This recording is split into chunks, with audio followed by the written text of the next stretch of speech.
എല്ലാവർക്കും ഇന്നുണ്ടാക്കുന്നത്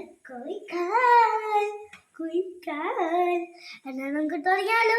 ഇനി അതിൻ്റെ വിദ്യാർത്ഥികളെടുത്ത് എല്ലാവർക്കും താകണം. പുതിയ വീഡിയോ എല്ലാവർക്കും താകണം. Let's start. Welcome to Annie traveller. അപ്പോൾ ഞാൻ കോഴിക്കാലുണ്ടാക്കാൻ വേണ്ടിയിട്ട് കപ്പയൊക്കെ തൊലി കളഞ്ഞ് ക്ലീൻ ചെയ്തെടുത്ത് വെച്ചിട്ടുണ്ട്. ഇനി നമുക്ക് ഇത് ഫ്രഞ്ച് ഫ്രൈസിനൊക്കെ പൊട്ടറ്റോ കട്ട് ചെയ്യുന്ന മാതിരി തിൻ സ്ലൈസായിട്ട് കട്ട് ചെയ്തെടുക്കണം. അപ്പോൾ വാ നമുക്ക് കട്ട് ചെയ്തെടുത്തിട്ട് വരാം.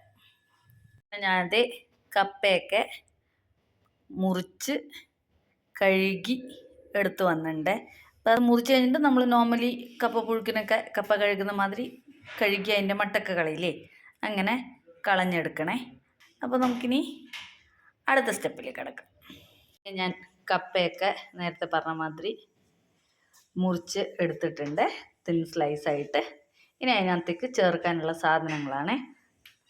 ഇതിപ്പോൾ ഏകദേശം 1/2 കിലോ കപ്പ ഉണ്ടാവും. അപ്പോൾ അതിന് വേണ്ടിയിട്ട് നമുക്ക് ഒരു 4 പച്ചമുളക് വട്ടത്തിൽ അരിഞ്ഞത് വേണം.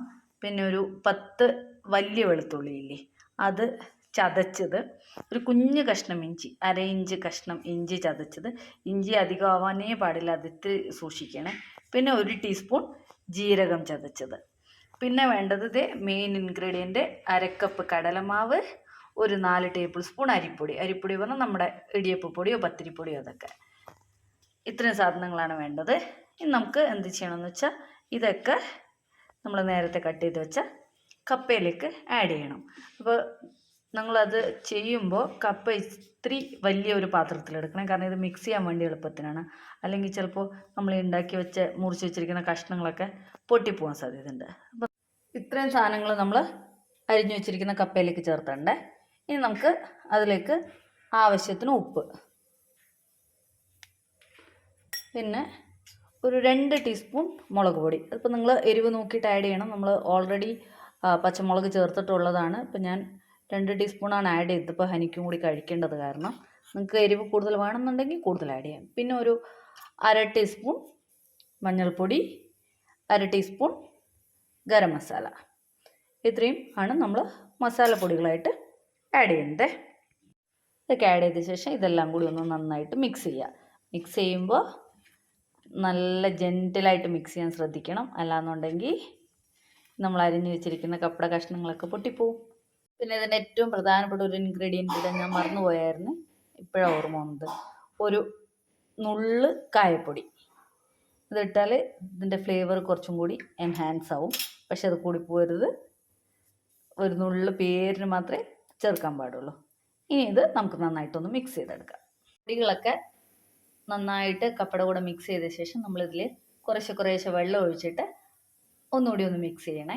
അപ്പോഴാണ് അതിൻ്റെ യഥാർത്ഥ ടെക്സ്ചർ വരിക. അപ്പോൾ വെള്ളം കൂടുതലായിട്ട് ഒഴിക്കരുത്, കുറച്ച് ഒഴിച്ച് നോക്കി അതിനനുസരിച്ച് വേണം ഒഴിക്കാൻ. അപ്പോൾ അതിൻ്റെ ഫൈനൽ കൺസിസ്റ്റൻസി എങ്ങനെയാണെന്ന് ഞാൻ നിങ്ങൾക്ക് കാണിച്ചു തരാം. അപ്പോൾ നിങ്ങൾക്ക് മനസ്സിലാവും എത്രയാണ് വെള്ളം ഒഴിക്കേണ്ടതെന്നുള്ളത്. വെള്ളം ഒഴിച്ച് മിക്സ് ചെയ്തിട്ടുണ്ട്. അപ്പോൾ ഇതിൻ്റെ എക്സാക്റ്റ് ടെക്സ്ചർ എന്ന് പറയുന്നത് നമ്മളിതിങ്ങനെ കുറച്ചെണ്ണം കൂട്ടിയെടുത്തിട്ട് നടുക്കി ഇങ്ങനെ അമർത്തുമ്പോൾ താഴെ വീഴാണ്ട് ഇതിങ്ങനെ നിൽക്കണം. അതാണ് അതിൻ്റെ എക്സാക്റ്റ് ടെക്സ്ചർ എന്ന് പറയുന്നത്. അപ്പോൾ അതിനനുസരിച്ച് നമ്മൾ വെള്ളം അഡ്ജസ്റ്റ് ചെയ്ത് കുറേശ്ശെ എടുത്തിട്ട് കുഴക്കണം. ഇൻ കേസ് വെള്ളം കൂടി പോവുകയാണെങ്കിൽ കുറച്ചും കൂടി കടലപ്പൊടി ഇട്ടിട്ട് ഒന്ന് അഡ്ജസ്റ്റ് ചെയ്യാൻ നോക്കണം. വെള്ളം കുറവാണെങ്കിൽ അതിനനുസരിച്ച് വെള്ളം എടുത്തിട്ട് ഇത് പിടിക്കുമ്പോൾ ഇങ്ങനെ പിടിക്കാൻ പറ്റണം. പിന്നെ ഇതിൽ ഒരു പ്രധാനപ്പെട്ട കാര്യം ഞാൻ പറയാൻ മറന്നുപോയത്, നിങ്ങൾ ഇഞ്ചിയും വെളുത്തുള്ളിയും ഒക്കെ ആഡ് ചെയ്യുന്ന സമയത്ത് കറിവേപ്പില ഉണ്ടെങ്കിൽ അതും കൂടി ചെറുതായി അരിഞ്ഞിട്ട് ഇതിൻ്റെ കൂടെ ഇട്ടാൽ കുറച്ചും കൂടി ടേസ്റ്റ് നല്ലതായിരിക്കും. അപ്പോൾ എൻ്റെ അടുത്ത് കറിവേപ്പില തീർന്നു പോയതുകൊണ്ട് എനിക്കിന്ന് ഇടാൻ പറ്റിയില്ല. കറിവേപ്പില ഇടുന്നത് എന്തായാലും നല്ലതായിരിക്കും. ഇനിയിപ്പോൾ നമ്മൾ ഇത് മിക്സ് ചെയ്തിട്ട് മിനിമം ഒരു 1/2 മണിക്കൂറെങ്കിലും റെസ്റ്റ് ചെയ്യാൻ വെക്കണേ. അങ്ങനെ ആകുമ്പോൾ ഈ മസാലയൊക്കെ കപ്പയിൽ നന്നായിട്ട് പിടിക്കും. 1/2 മണിക്കൂറിൽ കൂടുതൽ വെക്കാൻ പറ്റിയാൽ അത്രയും നല്ലത്. അപ്പോൾ നമുക്കിത് അടച്ചു വെച്ചിട്ട് ഇനി 1/2 മണിക്കൂറിന് ശേഷം ഫ്രൈ ചെയ്തെടുക്കാം. ഞാനിത് മസാല ഒക്കെ മിക്സ് ചെയ്ത് കപ്പ വെച്ചിട്ട് 1/2 മണിക്കൂറിൽ കൂടുതലായേ. ഇനി നമുക്ക് ഉണ്ടാക്കാൻ തുടങ്ങാം. എണ്ണ നല്ലോണം ചൂടായിട്ടുണ്ട്. എന്നിട്ട് അങ്ങനെ തിളക്കുന്ന എണ്ണയിൽ ഇടരുത് കേട്ടോ. സിമ്മിൽ അല്ലെങ്കിൽ മീഡിയത്തിൽ വെച്ചിട്ട് നമുക്കിത് കപ്പ കണ്ടോ ഇങ്ങനെയാണ് പിടിക്കേണ്ടത്. ഇങ്ങനെ നമ്മുടെ ഇഷ്ടത്തിന് എത്ര വേണമെങ്കിലും എടുക്കാം, നിങ്ങൾക്ക് എത്ര വലിപ്പം വേണോ അതിനനുസരിച്ച്. എന്നിട്ട് പിടിച്ചിട്ട് നടുവിലൊന്ന് പ്രസ് ചെയ്ത് കൊടുക്കുമ്പോൾ ഇതേപോലെ നിൽക്കണം. ഇതാണ് ഇതിൻ്റെ കൺസിസ്റ്റൻസി. എന്നിട്ട് ഇത് നമുക്ക് എണ്ണയിലിട്ട് കൊടുക്കാം. ഇത് മീഡിയത്തിലിട്ടിട്ട് ചെയ്യണമെന്ന് പറയാൻ കാരണം കപ്പയല്ലേ, അപ്പോൾ നമ്മൾ നേരത്തെ കുക്ക് ചെയ്തതൊന്നുമല്ല. അപ്പോൾ അതിൻ്റെ അകത്തൊക്കെ വേവണമെങ്കിൽ നമ്മൾ സിമ്മിൽ തന്നെ മീഡിയത്തിൽ തന്നെ ഇടണം. ഫുള്ളിലിട്ടിട്ട് വെക്കുകയാണെങ്കിൽ പുറം ഭാഗം മാത്രം കരിഞ്ഞിട്ട് അകംഭാഗം വേവാണ്ടേ ആയിപ്പോവും. അതുകൊണ്ട് നമ്മൾ മീഡിയത്തിലിട്ടിട്ട് 2 സൈഡും തിരിച്ച് മറിച്ചു ഇട്ടിട്ട് വേവിച്ചെടുക്കാം. അങ്ങനെ നമ്മുടെ ആദ്യത്തെ കോഴിക്കാല് റെഡി ആയിട്ടുണ്ട്. കണ്ടോ, കാണുമ്പോൾ ഏതാണ്ട് കോഴിൻ്റെ കാല് മാതിരി ഇരിക്കില്ലേ, അതുകൊണ്ടാണ് കോഴിക്കാലെന്ന് പറയണത്. അങ്ങനെ ആദ്യത്തേത് റെഡിയായി. ഇനി നമുക്ക് അടുത്തതിടാം. അങ്ങനെ നമ്മുടെ കോഴിക്കാലൊക്കെ റെഡി ആയിട്ടുണ്ട്. കഴിക്കാൻ വേണ്ടി ഹനിയും റെഡി ആയിട്ടുണ്ട്. ഹനിയോട് ചോദിക്കാം എങ്ങനെ ഉണ്ടെന്നേ. വാ ഹനി, കഴിച്ചു നോക്കാം.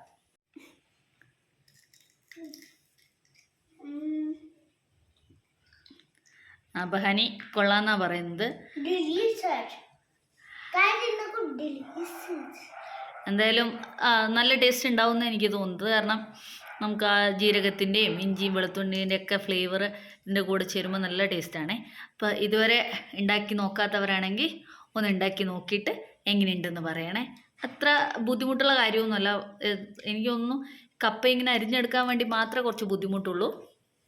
ബാക്കിയൊക്കെ നല്ല എളുപ്പത്തിൽ ചെയ്തെടുക്കാവുന്നതേ ഉള്ളൂ. അതുകൊണ്ട് എല്ലാവരും ഒന്ന് ട്രൈ ചെയ്തിട്ട് എങ്ങനെയുണ്ടെന്ന് കമൻറ്റ് ചെയ്യണേ. Thank you for watching.